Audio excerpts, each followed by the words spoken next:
Hello बच्चों, आज हम मॉडल प्रश्न पत्र प्रारूप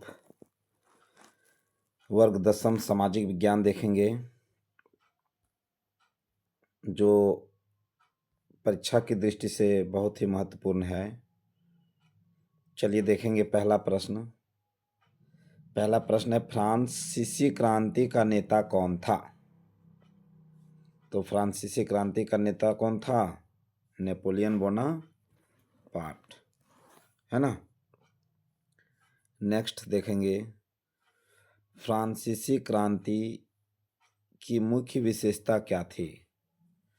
तो फ्रांसीसी क्रांति की मुख्य विशेषता क्या थी? लोकतंत्र का उदय। किसका उदय? लोकतंत्र का उदय। अगला देखेंगे, भारत में असहयोग आंदोलन का नेता कौन था? तो असहयोग आंदोलन के नेता कौन थे? महात्मा गांधी।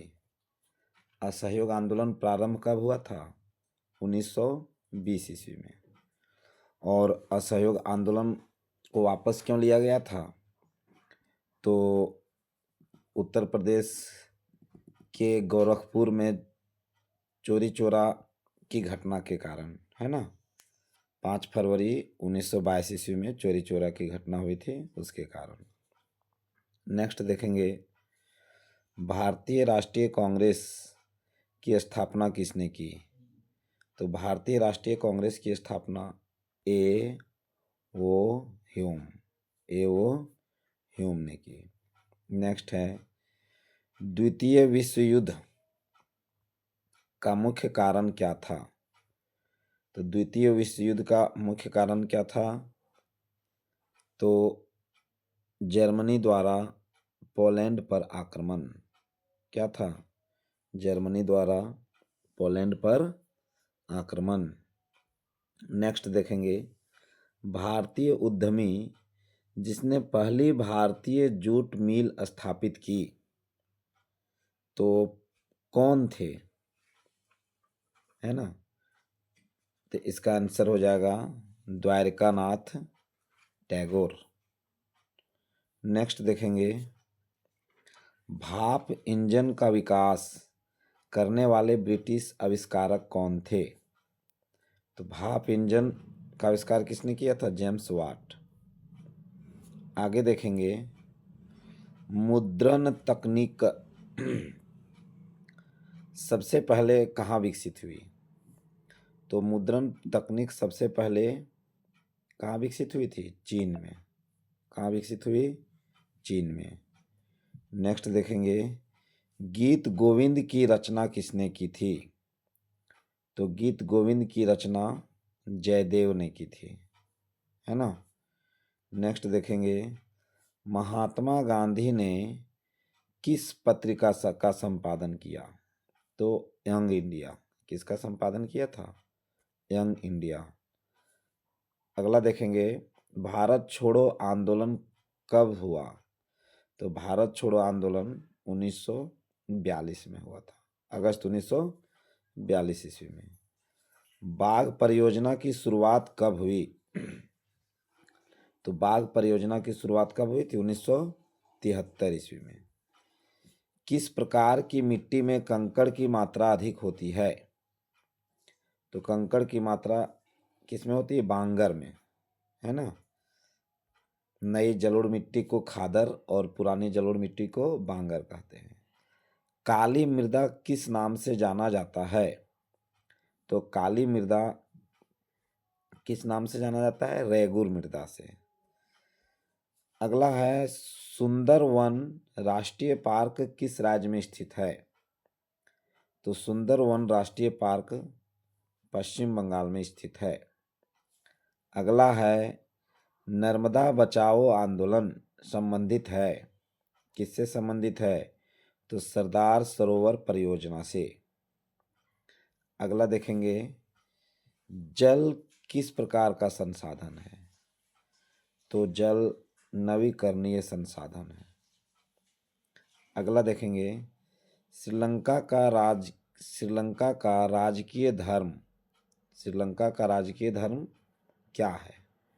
तो इसका राजकीय धर्म बौद्ध धर्म है। बेल्जियम में डचों की आबादी कितनी प्रतिशत है? तो बेल्जियम में डचों की आबादी 59% है। अगला देखेंगे, निम्नलिखित में से कौन सी शक्ति केवल केंद्र के पास है? तो आप जानते हैं शिक्षा समवर्ती सूची में है ना? तो केंद्र के पास कौन सी शक्ति होती है? रक्षा की। आगे देखेंगे, विकेंद्रीकरण क्या है? विकेंद्रीकरण क्या है? तो इसका हम देखेंगे, केंद्र से राज्य में शक्तियों का हस्तांतरण, सत्ता का विकेंद्रीकरण है ना। केंद्र सरकार, राज्य सरकार, स्थानीय स्वशासन। नेक्स्ट देखेंगे हम, भारत के पूर्वोत्तर राज्यों द्वारा अधिक स्वायत्तता की मांग का मुख्य कारण क्या है?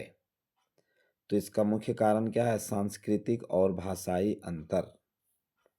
आगे देखेंगे, एक लोकतांत्रिक सरकार की मुख्य विशेषता क्या है?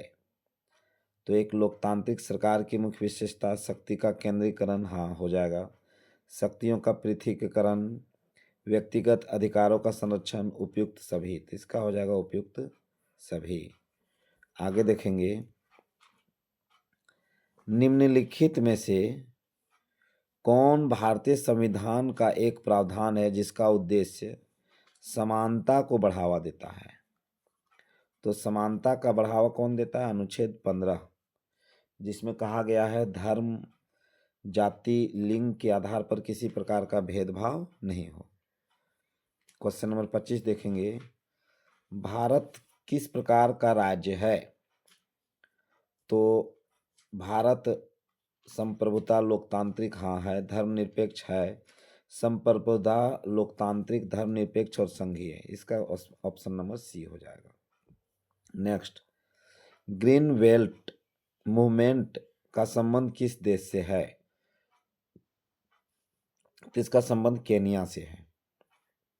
नेक्स्ट, राजनीतिक दलों को मान्यता कौन देता है? तो राजनीतिक दलों को मान्यता कौन देता है? चुनाव आयोग।